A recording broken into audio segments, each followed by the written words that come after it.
Muchas gracias, Joan. A continuación, tiene la palabra el profesor Ignacio Arellano, de la Universidad de Navarra.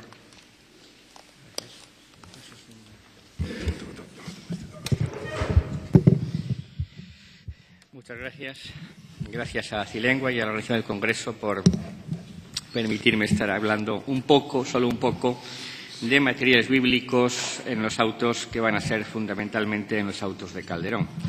Antes de entrar en algunos ejemplos concretos que sacaré, como digo, de Calderón, porque todo lo que se puede hacer en lo que se refiere a la Biblia en los autos, Calderón lo hizo más y mejor que nadie, conviene apuntar como dato previo que las técnicas alegóricas de los autos coinciden en buena parte con las de la exégesis bíblica, de manera que, dejando aparte la dimensión doctrinal, desde el mero punto de vista técnico-retórico, es muy fácil la inserción del material de la Escritura en los autos.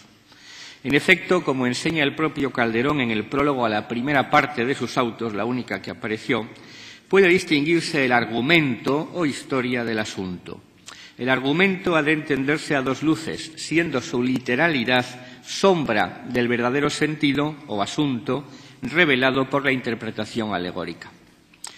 Y en lo que se refiere a la Biblia, recuérdese que ya Filón de Alejandría desarrolla la lectura simbólica ampliamente aplicada por los padres a la revelación de Cristo, considerando el Antiguo Testamento como prefiguración de las realidades del Nuevo.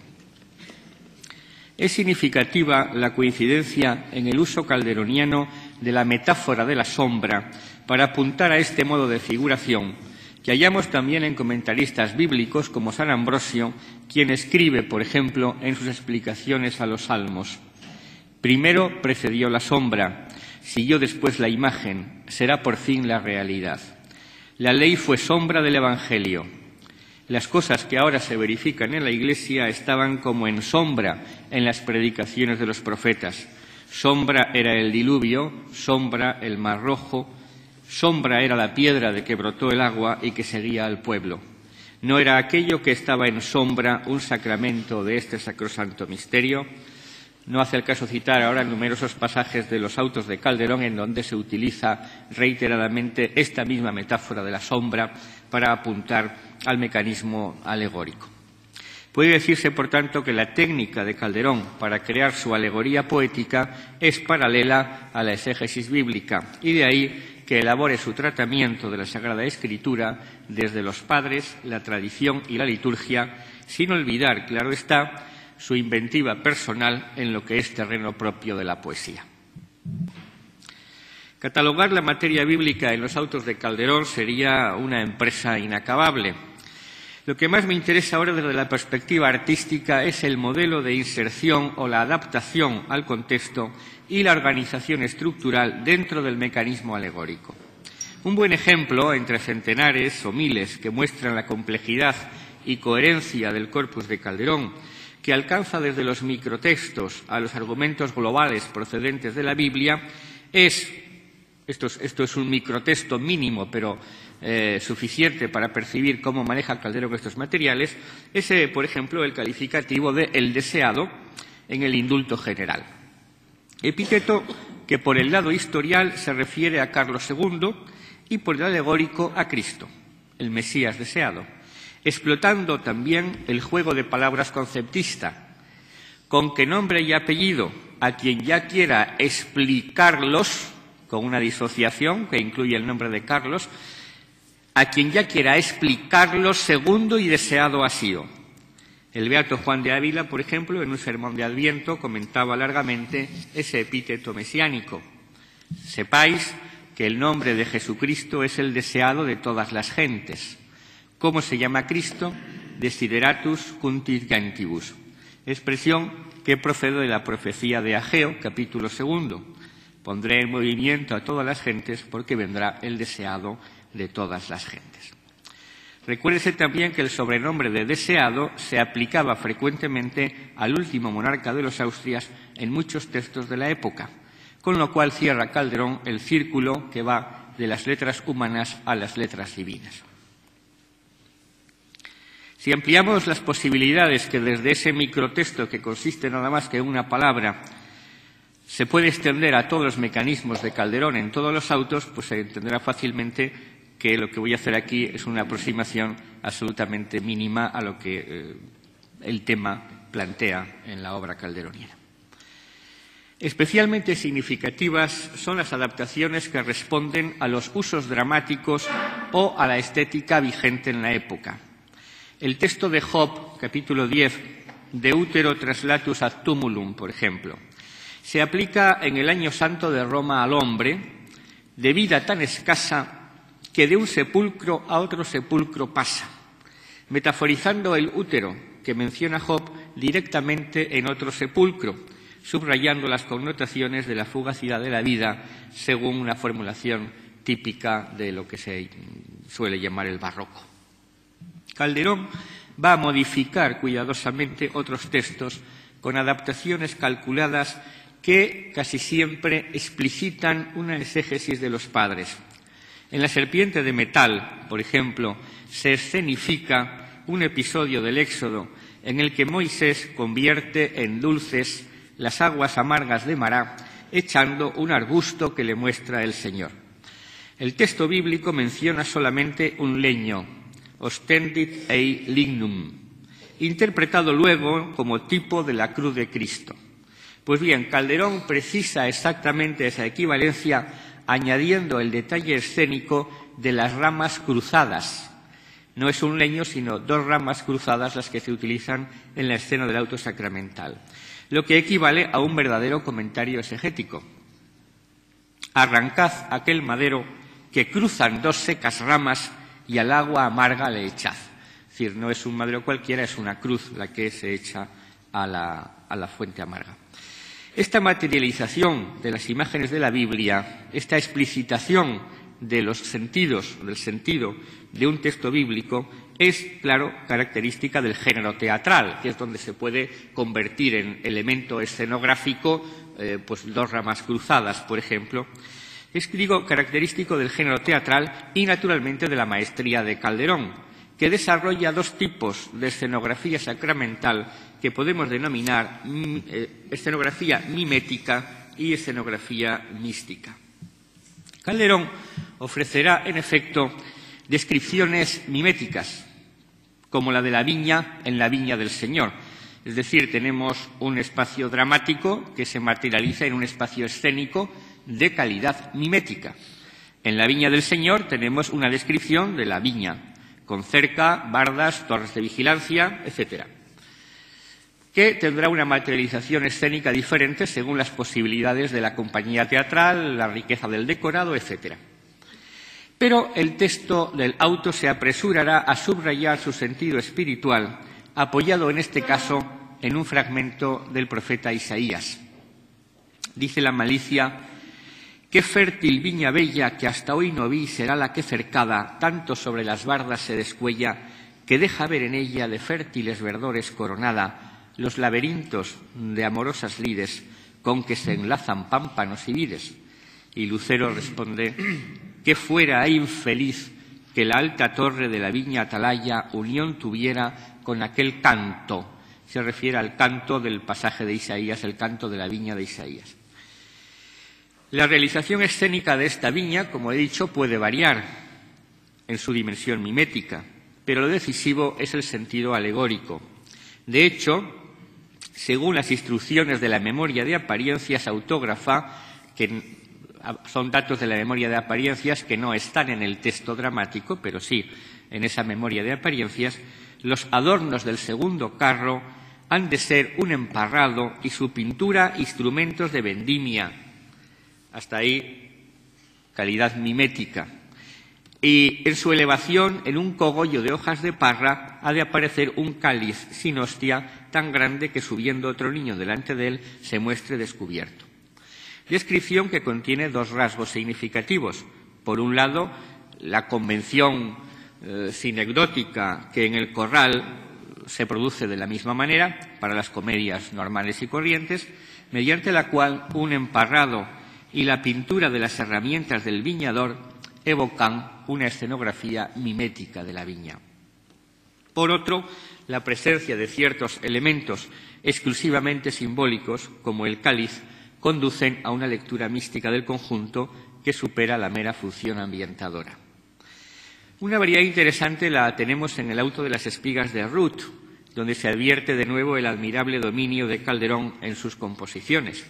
El primer carro en las espigas de Ruth, según las memorias de apariencias, ha de ser una fábrica pintada de campañas con varios ejercicios de labranza, como son arar, sembrar, segar y coger los frutos, llena toda de haces de trigo, etc. Esta de este carro, el primer carro, es la escenografía mimética que corresponde al argumento del auto de las espigas de Ruth, auto naturalmente de fuente bíblica que Calderón sigue de cerca. Según la memoria de apariencias, no hay elementos en este primer carro, como sucedía en el ejemplo anterior, donde se veía el cáliz entre las parras. Aquí no hay elementos en este primer carro que apunten a la interpretación alegórica. Si nos fijamos solamente en esa escenificación, una escenificación de campo de trigo en las tareas de la siega. Pero tal lectura se activa, la lectura alegórica se activa al poner en relación la escenografía de ese carro primero con la del cuarto carro, que es, según la memoria de apariencias, el que corresponde al primero. Este cuarto carro ha de ser en su pintura campañas y labranzas, exactamente igual que en el primero. Pero su primera fachada ha de ser un nacimiento, hechos de pasta la María, el José y el niño, y todo su cielo de ángeles pendientes, y su pintura como un portal de Belén. Su respaldo de este ha de ser un altar con una custodia y en ella la imagen del sacramento. De esta manera, el primer carro es exactamente tipo del cuarto y ha de someterse a la lectura tipológica, según la cual los episodios y personajes del Antiguo Testamento, en este caso sería una mera descripción mimética, pero de cualquier modo episodios, elementos, etcétera, son figuras que han de interpretarse a la luz del Nuevo Testamento. Ruth se hace figura de la Virgen María y sus espigas figura del sacramento eucarístico. Las dos escenografías, por tanto, hay que leerlas en relación. Desde la visión del cuarto carro se puede iluminar el verdadero sentido de la escenografía del primero, solo aparentemente reducido a una función mimética si se leyera de manera autónoma. El genio alegórico de Calderón se ilumina meridianamente si se compara sus técnicas con las de otros dramaturgos, como Rojas Zorrilla, por ejemplo. Haciendo una breve digresión comparativa, examinemos rápidamente qué sucede en un auto de Rojas con argumento bíblico, la viña de Nabot, por seguir con la alegoría de la viña. Según indican certeramente Pedraza y Rodríguez Cáceres, no difiere demasiado de una comedia, esta viña de Nabot. ¿Y por qué no difiere demasiado de una comedia este auto de Rojas? Por más que algunos personajes sean abstracciones, fe, esperanza, caridad, toda la estructura y desarrollo de ese auto responde a la fórmula de la comedia bíblica, basada sobre todo en este caso en el libro tercero de los Reyes. Nabot impide el acceso a su viña, a la reina, y Jezabel ordena matar al súbdito rebelde que muere lapidado en una escena patética que el texto, en ese punto, intenta relacionar con la muerte de Cristo. Pues ya que por todos muero, sea mi muerte semejante a la del mayor profeta que esperan otras edades. Pero ese paralelo no va a continuarse en el resto de la obra. Acab muere luego castigado por Dios y Jezabel, tras la invasión de Jezrael por las tropas de Jehú, se despeña de un muro, cumpliéndose lo narrado en el relato bíblico. Las virtudes teologales y los pecados capitales apenas intervienen en la acción, ocupada en buena parte por los portentos que obra Elías contra Baal y sus sacerdotes, explotando una cierta dimensión visual de efectos especiales. Y el elemento eucarístico solamente se introduce al final del auto, cuando se descubre una viña con una cepa en donde hay un cáliz y el pan o una hostia según la acotación. Hay unos versos en el texto: ya veo, ya considero aquella vid que reparte de su fruto a las demás, que no se entienden bien si no se acude a la memoria de apariencias o no se imagina uno la representación en la cual había unas cintas coloradas que, según esa memoria de apariencias, iban desde la cepa principal a las otras. Se entiende por qué esa cepa reparte de su fruto a las demás. Pero si no están las cintas coloradas, no se sabe por qué reparte la cepa, ¿no? El sentido sacramental se explica en un parlamento que Elías dirige a Jehú, el nuevo rey de Jezreel, pero durante todo el auto no se ha puesto de relieve, como lo iba poniendo Calderón en la Viña del Señor. Se trata de una explicación añadida y no insertada en ningún tipo de estructura alegórica, inexistente en Rojas. Simplemente cuando aparecen esas cepas con esas cintas coloradas, el texto se refiere a esa escenificación. Esa es la divina sangre del justo, que en las mejores vides deja franquearse, que hijos sus pámpanos son a quien sus frutos reparte. Y ahora con este pan que del cielo trujo el ángel, para tus vasallos tienes pan y vino. Nótese que Nabot se identifica como figura de Cristo, recurriendo a la interpretación tipológica usual, pero no se actualiza ese sentido figurado en la acción del auto. Los personajes en el interior de la obra de Rojas solo remiten a sí mismos, careciendo de plano alegórico, de ahí que resulten inoperantes otros mecanismos pegadizos en el caso de Rojas, como las etimologías, que resultan en Calderón un mecanismo de identificación entre el plano historial y el alegórico. Es decir, que en el auto del divino Jasón, por ejemplo, puesto que Jasón significa lo mismo que Jesús, sanador, salvador, entonces la línea de la identificación entre el plano historial y el alegórico se va sustentando en esas alegorías nominales. En Rojas, Acab interpreta en los primeros versos de la obra el nombre de Nabot. Nabot, amigo, ¿qué es vuestra interpretación? En hebreo, profecía o palabra del Señor, ea, guiadme a la viña.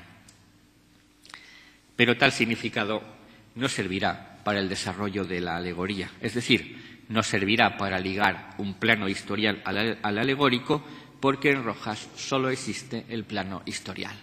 Es decir, exactamente es una comedia. Se llama auto, pero su mecanismo es un mecanismo de comedia bíblica. Volvamos a otros textos calderonianos relevantes para el tema que nos ocupa. Uno de los elementos escenográficos más llamativos, aparte de las referencias verbales innumerables, es la hidra de 7 cervices que se describe en el Apocalipsis. Según las concordancias de Flasse y Hoffman, hay 34 referencias a la hidra del Apocalipsis en los autos de Calderón. Me interesa subrayar aquí los casos de realización escénica, sin duda relacionados con las tarascas del corpus, como el caso del Valle de la Zarzuela o a María el Corazón, donde se explicita su sentido siguiendo la interpretación patrística usual, según la cual cada una de las cabezas representa un pecado capital. Hay una hidra muy interesante en una fiesta de canonización de San Francisco Javier que se celebra en Angola, en donde aparece esta hidra, porque en las procesiones aparecía también mucho esta hidra, exactamente como en el auto sacramental, y en esa fiesta de Goa cada una de las cabezas de la hidra es de un animal diferente, donde se simbolizan exactamente ya los vicios. Por ejemplo, la pereza lleva la cabeza de un perezoso del Brasil, animal que para los angoleños resultaba también muy extraño. Pero, en fin, ahí se ve todavía más explícita. Pero en Calderón, esta es la acotación de A María el Corazón. Ábrese el segundo carro, que ha de ser un peñasco, y del primero cuerpo de él, quedando cerrado el segundo, sale una hidra al tablado movida sobre un carretón de ruedas con 7 cabezas coronadas, y de cada una pendiente una banda que han de traer, como tirando de ella, la soberbia, la avaricia, la lascivia, la gula, la ira, la envidia y la pereza, y en ella sentada la culpa con una copa dorada, la meretriz del Apocalipsis. Otro caso arquetípico de estos mecanismos es el que sucede con el complejo motivo de la escala de Jacob. Los expositores entienden habitualmente por esta escala una imagen de la encarnación del Verbo que juntó el cielo con la tierra. Cornelio Alápide explica numerosos sentidos alegóricos y detalles de esa visión.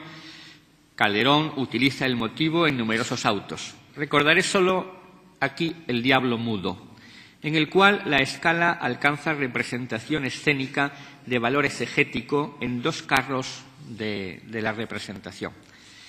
Se abre un globo celeste, que será uno de los carros, y arroja de sí hasta el tablado una escala de ángeles en acción de bajar por ella.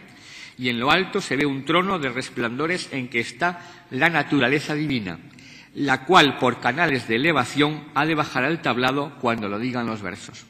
Ábrese el otro carro, que será un globo terrestre, y vese en él sentado en otro trono de flores al amor, y en elevación también de canales baja a su tiempo por otra escala, cuyos ángeles estarán en acción de subir. Bajan las 2 tramoyas y el amor y su naturaleza divina se unen con naturaleza humana en el tablado, representando plásticamente la hipóstasis de la segunda persona de la Trinidad. No es poca cosa poner visualmente en un tablado el dogma de la unión hipostática. Ciertos textos bíblicos adquieren especial relevancia. Podría citar, entre muchos, el Cantar de los Cantares, justificado por la frecuencia del motivo de las bodas, con distintas facetas, Cristo con la Iglesia, Cristo con la naturaleza humana, etc., o del Miserere y fragmentos de Job, relacionados con motivos penitenciales frecuentísimos en los autos. Recordaré del primero el divino Jasón, en el que Jasón cruza con Medea, figura de la gentilidad que va a ser convertida, un canto que evoca muy de cerca el Cantar de los Cantares. Tu aliento será de aromas, tus ojos serán palomas y tus hermosas mejillas serán bellas tortolillas. Pondréte 2 arracadas y 2 murenas doradas y serán para ser bellos tus dientes y tus cabellos, ovejas recién lavadas. Y Medea responde, pues como en el Cantar de los Cantares, ¿no? Tú eres divino Jasón, ya han aparecido flores en mi tierra y sus olores dan las viñas florecientes. Bueno, hay una larga paráfrasis del Cantar de los Cantares y en otros muchos autos. La expresión del arrepentimiento, por su parte, provoca numerosas paráfrasis del Salmo 50, el Miserere, de las que solo apuntaré como ejemplo la puesta en boca del hombre en el año santo de Roma. Ea, Señor, de mí te compadece al verme envuelto en mi mortal discordia, no según que mi culpa lo merece, sino según tu gran misericordia, y según el gran número que ofrece de conmiseraciones la concordia de tu piedad. Del libro de los días borra, Señor, iniquidades mías, etc. El paradigma esaemeral, con paráfrasis del comienzo del Génesis sobre la creación, es otro de los favoritos de Calderón. La loa autógrafa, conservada autógrafa del Año Santo de Roma, es un pequeño esaemerón en el que los personajes alegóricos son los mismos días de la creación. En el divino Orfeo, primera versión, el mismo protagonista, figura de Cristo, y verbo de Dios creador, el cual crea por la palabra, ejerce en escena el acto de la creación, parafraseando el Génesis en primera persona y creando el mundo con la armonía de su canto. Pues mi voz en el principio el cielo y la tierra cría, después del cielo y la tierra hágase la luz del día.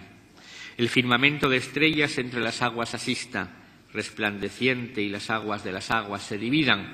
Y va parafraseando todo el episodio del Génesis. Y destaca, en fin, de manera especial la presencia de macrotextos paulinos, una de las fuentes nucleares de la inspiración bíblica calderoniana, seguramente por la importancia de los escritos eucarísticos de San Pablo, que se menciona 67 veces en los autos de Calderón, sin contar las acotaciones ni su presencia como personaje protagonista en autos como No hay instante sin milagro. En ese auto de No hay instante sin milagro se versifica primero la conversión de San Pablo en el camino de Damasco, narrada en los Hechos, se apunta al milagro de Pablo en Malta con la víbora y más adelante ya no se narra, sino que se dramatiza la conversión de San Pablo. Y San Pablo, en fin, lee una paráfrasis muy cerca de la traducción literal de la primera carta a los Corintios, capítulo 11, sobre el banquete eucarístico. Es decir, que hay todo un tejido de textos paulinos y de mecanismos distintos de inserción en el texto dramático y en la representación escénica. Algunos autos toman su argumento completo de una fuente del Antiguo o del Nuevo Testamento. Del primero, o sea, del Antiguo, hay 13 autos por lo menos, y otros 10 más se inspiran en parábolas y relatos evangélicos. La torre de Babilonia, la piel de Gedeón, las espigas de Ruth para el Antiguo, o la viña del Señor, el primer refugio del hombre, la semilla de la cizaña del Nuevo Testamento. En todos los casos, la historia que conforma el argumento se enriquece con nuevos intertextos que a menudo integran ambos testamentos, propiciando esa interpretación tipológica.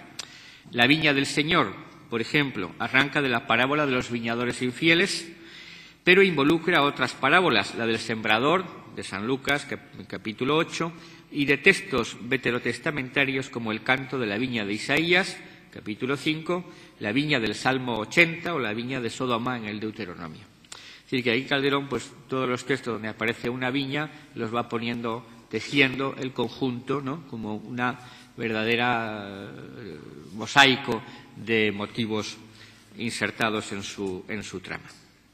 En conclusión, unas veces la adaptación calderoniana de la Biblia parece responder a motivos estrictamente dramáticos, de enriquecimiento teatral de las escenas. Se acaba de hablar otra vez de la ampliación. Por ejemplo, en Quien hallara mujer fuerte hay un juicio de Débora que no aparece en la fuente bíblica, solo dice que Débora se sentaba a juzgar debajo de una palmera, y Calderón se inventa un juicio concreto por un asesinato. Es decir, es un episodio de valor dramático y que muestra también la sabiduría de Débora, no de manera narrada, sino vista en acción. Y los mecanismos compositivos pueden ser muy complejos. Terminaré con algún ejemplo más que lo muestra. En el auto del nuevo hospicio de pobres, por ejemplo, teje 3 lugares bíblicos que se ocupan de la mente divina, en Proverbios, Sabiduría y Eclesiástico. Calderón se sitúa ahí en la tradición de la exegética de las Escrituras para integrar esos elementos en la economía dramática del auto, en el que la sabiduría gobierna la tarea de las virtudes, antagonistas principales de los malos invitados. La aparición de las virtudes y la misericordia va acompañada de la explotación visual de elementos emblemáticos que deben entenderse de nuevo en el marco de la Sagrada Escritura o de la patrística. Sale la fe con una cruz, la esperanza con una áncora, la caridad con un ramo de espigas, etc. La presencia, por ejemplo, del áncora como símbolo de la esperanza remite a Hebreos, donde se califica la esperanza de áncora que asegura al alma, y a otros infinitos textos, sobre todo comentarios, en el caso de Calderón, de San Agustín. En suma, la Biblia, exactamente, no hay que decirlo, en la versión de la Vulgata, a menudo filtrada por el uso litúrgico y los comentarios de los padres, o del biblismo contemporáneo, que utilizará Calderón de manera casi especializada, por ejemplo, en el nuevo Palacio del Retiro, explotándolo siempre con un dominio excepcional de los textos de la Escritura y de sus glosas. De ese modo, Calderón, a mi juicio, se muestra como el poeta que con mayor extensión, profundidad y elaboración doctrinal y artística ha manejado en el siglo de oro las Sagradas Escrituras, por lo menos para sus creaciones autosacramentales. Gracias.